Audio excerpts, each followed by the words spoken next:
இந்த 2026 எப்படிப்பட்ட ஆண்டா அமைய போகுது மேம்? இந்த 2026க்கான ப்ரெடிக்ஷன் நீங்க எப்படி எங்களுக்காக சொல்ல போறீங்க? ஜென்ரலா வந்து பைல் செலக்ஷன்ஸ் வச்சு தான் போவாங்க. அல்லது ராசி வச்சு போவாங்க. நம்ம கலர்ஸ் வச்சு போலாம். ஏன்னா, கலர்ஸ் அந்த நிறங்கள் வந்து நம்ம வாழ்க்கையில வந்து எப்பவுமே அதுக்கு ஒரு மேஜர் பார்ட் உண்டு. என்ன மாதிரி எந்த கலர்ல அன்னைக்கு நம்ம ட்ரெஸ் போட்டுட்டு இருக்கோம். அந்த கலர்ல இருந்து வரக்கூடிய எனர்ஜி.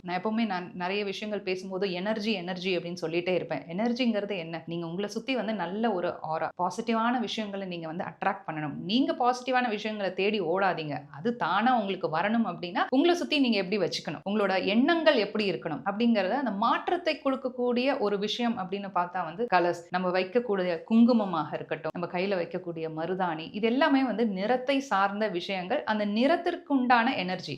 இப்போ ப்ரெடிக்ஷன்க்காக நீங்க வந்து இந்த கலர்ஸ்ல எது அட்ராக்டிவா இருக்கோ அத சூஸ் பண்ணுங்க. அதாவது green, pink, violet, red. So இதில் எந்த கலர்ஸ் வந்து உங்களுக்கு அட்ராக்டிவாக இருக்கோ அந்த என்ன கலர் அப்படிங்கிறத தேர்ந்தெடுத்துட்டு கமெண்ட் செக்ஷனில் அந்த கலரையும் வந்து நீங்கள் கமெண்ட் பண்ணுங்கள். ஃபர்ஸ்ட் இருக்கக்கூடிய கிரீன் கலர். இந்த கிரீன் கலர் வந்துட்டு சொல்லும் போதே ஒரு பசுமைக்கான ஒரு கலரா இருக்கு. ஸோ இந்த கிரீன் கலர் எடுத்திருக்கவங்களுக்கு என்ன மாதிரியான ப்ரெடிக்ஷன் நீங்க சொல்லியிருக்கீங்க மேம்? யாரெல்லாம் வந்து கிரீன் கலர் சூஸ் பண்ணியிருக்காங்களோ அவங்களுக்கு வந்து பசுமை அப்படின்னு நீங்கள் ஏற்கனவே சொல்லிட்டீங்க. ஒரு ஃப்ரெஷ் ஸ்டார்ட்காக காத்துட்டு இருக்காங்க. இவங்களுக்கு வந்து ஹெல்த் ரிலேட்டடான விஷயங்கள் இந்த வருடம் காத்துட்டு இருக்கு. அதில் வந்து யாருக்காவது வந்து ரொம்ப வந்து கிரானிக் டிசீஸ் இருக்கு, இது வரைக்கும் இருந்தது, இது வந்து எனக்கு சரியாகுமா, 2026ல எனக்கு பதில் கிடைக்குமா அப்படின்னு பார்த்தா எஸ், நிச்சயமா வந்து இவங்களுக்கான பதில் கிடைக்கும்.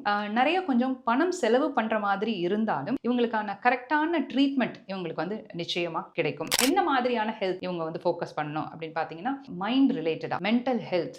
நிறைய பேருக்கு ஸ்ட்ரெஸ், டிப்ரெஷன் இதெல்லாம் வந்துட்டு சில காரணங்கள்னால, பணம் ரீதியான விஷயங்கள்னால இவங்களுக்கு பிரச்சனைகள் வர்றதுக்கான வாய்ப்பு இருக்கு. அல்லது ரிலேஷன்ஷிப்னால இந்த மாதிரியான அப்டக்கிள்ஸ்லாம் வரும்போது இவங்க இமீடியட்டா ஃபோக்கஸ் பண்ண வேண்டிய சில விஷயங்கள் அப்படின்னு பார்த்தா மெடிடேஷன், ஹீலிங் இதெல்லாம் வந்து இவங்க எடுத்துக்கணும். சிம்பிளான சில விஷயங்கள், நல்ல வந்து ஆனந்தமா இருக்க மாதிரியான பாட்டு, மியூசிக் கேட்கும்போது அந்த எனர்ஜி வந்து அவங்கள மாத்துறாங்க. அப்போ அந்த டிப்ரெஷன்ல இருந்து, ஸ்ட்ரெஸ்ல இருந்து அடுத்த லெவல் தான் டிப்ரெஷன் இல்லையா? ஸோ அப்போ அந்த ஸ்ட்ரெஸ்ஸை எப்படி ஹேண்டில் பண்ணணும் அப்படின்றது வந்து இவங்களுக்கு தெரிய வரும். சரி, இவங்களுக்கு வந்து ரிலேஷன்ஷிப் பொறுத்த வரைக்கும் வந்து ரொம்பவே வந்து நல்லா இருக்கும் இந்த 2026. எல்லாருக்குமே இருக்கக்கூடிய இன்னொரு பெரும் கேள்வி, எங்களுக்கு நல்லா செட் ஆகக்கூடிய ஏஞ்சல் நம்பர் என்ன அப்படின்றது தான் இருக்கும். இவங்களுக்கு நீங்க சொல்லக்கூடிய நம்பர் என்னவா இருக்கு? இவங்க அடிக்கடி வந்து இந்த ஏஞ்சல் நம்பர்ஸ் என்ன மாதிரியெல்லாம் பார்ப்பாங்க அப்படின்னு பார்த்தீங்கன்னா, 9 நம்பர் 9 இருக்க மாதிரியான ஏஞ்சல் நம்பர்ஸ், 999 பார்க்கறதுக்கான நிறைய வாய்ப்புகள் இருக்கு. இப்போ ஒரு விஷயம் வந்து செய்ய போறாங்க, ஒரு இடத்துக்கு போறாங்க, அது சக்சஸ் ஆகணும், அவங்க நினைச்ச காரியம் வெற்றி அடையணும் அப்படிங்கும்போது